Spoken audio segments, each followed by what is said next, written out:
the Buell Center, Communication Center. Buell's this one too. So, Letitia, what's this room? So we give students an opportunity to do some gaming in here. We're hoping to partner with our gaming club, our esports club. So one of the emphasis areas in the Department of Media and Communication here at Colorado State University-Pueblo is sports and esports. So this is a space that we envision to kind of support that. Awesome. Students have been working on developing the facilities and helping to build them up for their new found uses. Awesome. And this was like the tracking room, you said? Yeah, the tracking. So we do all our drums in here, piano, all of our instruments are done in here. Eventually, we want to go to the left as well and expand outward, but to at least get started with the idea of multi-track recording, we're able to do that now. Awesome. And then take 3 again. I'm sorry, this didn't record, but This is the main mixing room. So the mixing engineer will sit up there. We can do mix to picture. We have a 5.1 speaker setup, so we can mix for film.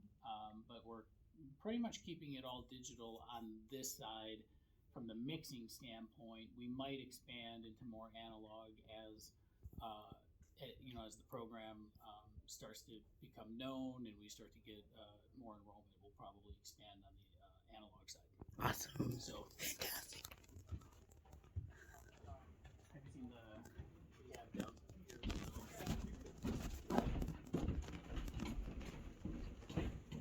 Excuse the mess. So this is our main post-production room. So this is our partnership with engineering right now. They're doing a lot of VR work, 3D virtual reality work. Eventually, we're going to make this into a Foley tracking room for the recording studio to be able to track specifically Foley and sound effects in here, but also use it for louder instruments since the floor is concrete and we're able to do a lot more in here. Awesome. And then this is one of our post-production bays. This is our post-production one. We have full design tablet capability where students can actually draw and do digital design work on the design tablets, and then they have the multi-monitor setup for post video and film work. So Super rad. yeah. Slowly improving. So Math lab. Like the signage, you guys got. Oh yeah, that's what Kim's been working on. That's It's really been good. getting it to. Yeah. Okay, so this is the Mac lab. We just re-outfitted the Mac lab this past fall. We have 17 Mac Studios with 32-inch monitors. We also have 20 design tablets, 16-inch design tablets for this room, and 20 MIDI keyboards. So all of our audio, video, design, and interactive and immersive media classes occur in this environment. So Awesome. I took my screenwriting class in here. yeah. This is it was Rose when I got here, and that was one of the first things we changed up because of the ability to work to the center and then to break apart to the digital side on the outer edge. So that's what the idea was here. Plus, from a teaching standpoint, you get to see everybody's monitor. So if somebody's making a mistake, you can hold for a second and then come back up and be like, no, we're going to show this to everybody so we can fix this. Or if they're doing something great, then they can go ahead and show that as well on the monitors. Awesome. So, yeah. Super neat.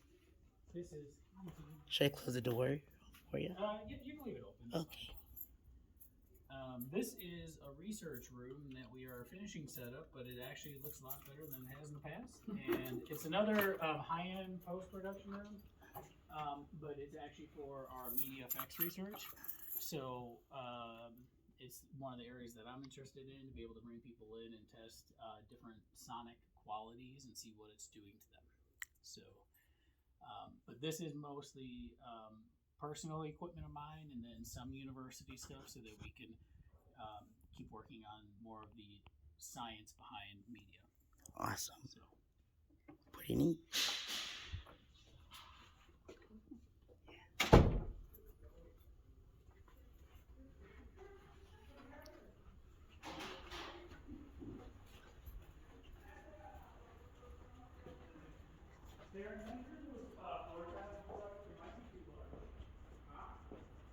Oh.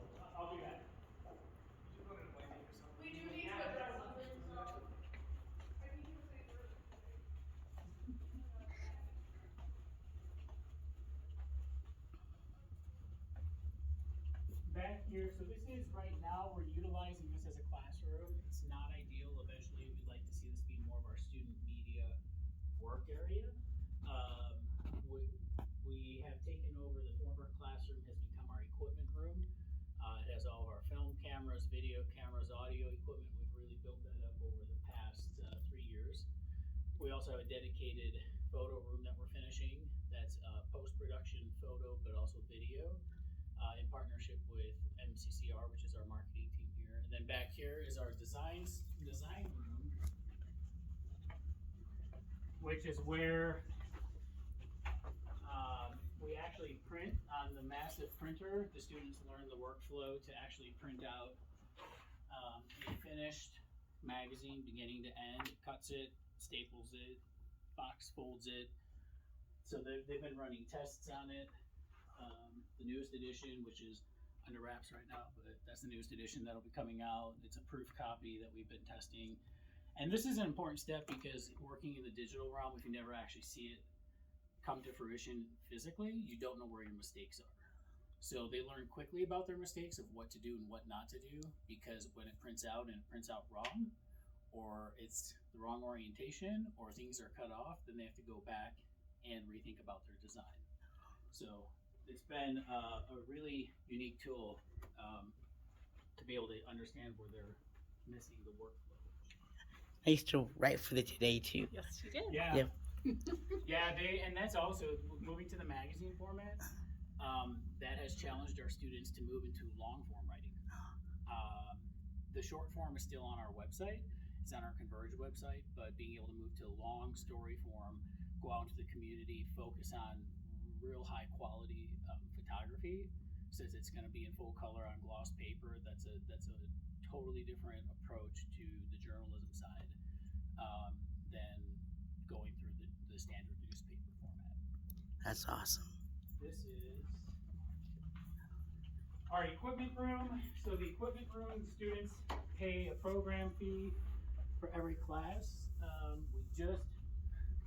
We just reformatted it again, but we have our brand new cinema cameras back there. We're running Canon R5Cs and Canon R50s with the new RF lenses. Audio, lighting, anything that they need for production work is back here. This is our snow machine for a concert we have coming up that we're going to have in the TV studio. So it actually puts out snow. Oh, sweet. So,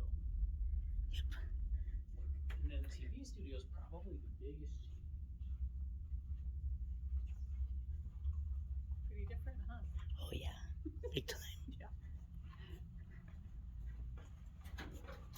Bert and Ernie are still here. Yep. But we preserved it. We painted. One of the first things we did was we painted the whole studio black.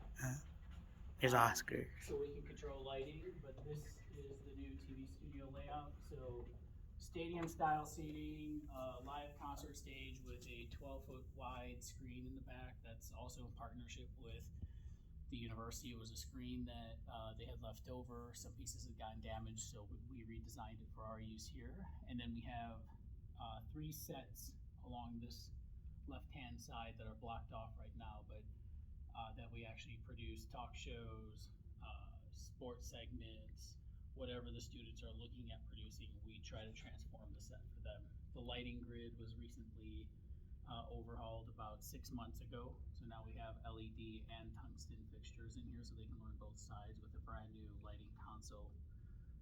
We've done mountain film on tour. We've done screenings in here. We will do a performance with the music department when we get back from fall break. Last week we just did senior capstone, pre-capstone defenses. So their final pre-capstone defense and presentation, it was behind them on the video wall, and they had to actually present on stage to the rest of their classmates. So Awesome. This is neat. yeah, this has been this facility probably is the most. A lot of people walk in, they don't realize we have this. Yeah. Which is good for us in some regard, but bad because then when they find out, we start to get a lot of requests and they think it happens and like, can you just do this tomorrow? It's like, no, that takes longer than 24 hours. Yep. So Yeah. did you see, we got our containers. Oh, cool. It's on I the didn't- back of the building. Nice, It's 30 feet of nice. container. Good, good. Good. So that's helped clear out a lot of the storage. Excellent. Good. Yeah. Yeah. So you can see why I was so excited. Huh? Yeah. Lots of This cool is stuff amazing. happening. And just within the last 3-4 years is when it's all kind of happened. So pretty cool. I'm so glad we don't have to walk across campus to the other Oh, I know, side right. anymore. Right. Yeah, Well, and that's yeah, been because yeah. we have students who do that, and we'd like to, it is the tail ends of campus. It's Yep. like the bookends of Yep. campus, Yep. but yeah, like getting music over here, Mhm, even that mhm. they do their main performances. Several of them will happen here in the spring. We're doing the musical review style with Dr. Burton, so they're going to be practicing and rehearsing in here, and yeah, they'll use it for film class, whatever we need. So. This is so cool. Yeah. So that's it, Sarah. Awesome. Yeah. Pretty And cool. can we Yeah. go back to the first room because I didn't get any footage from the first Yeah, room. the TV control room, yeah. Yep. And then this space out here that was the former lobby, when it's all set up, we normally have about 40 seats in here, and then the displays around the room are actually all interconnected so that they can design kind of ribbon graphics that you would see in a stadium, that you would see in like a corporate environment. They can put graphics across all of them or the same one across each one.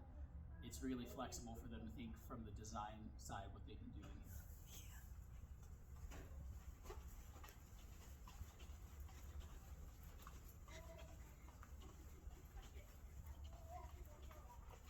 Oh, that's the ugly stuff. No, we like this one. We like this one. We Okay, decided on it. We like this I'll one. be back.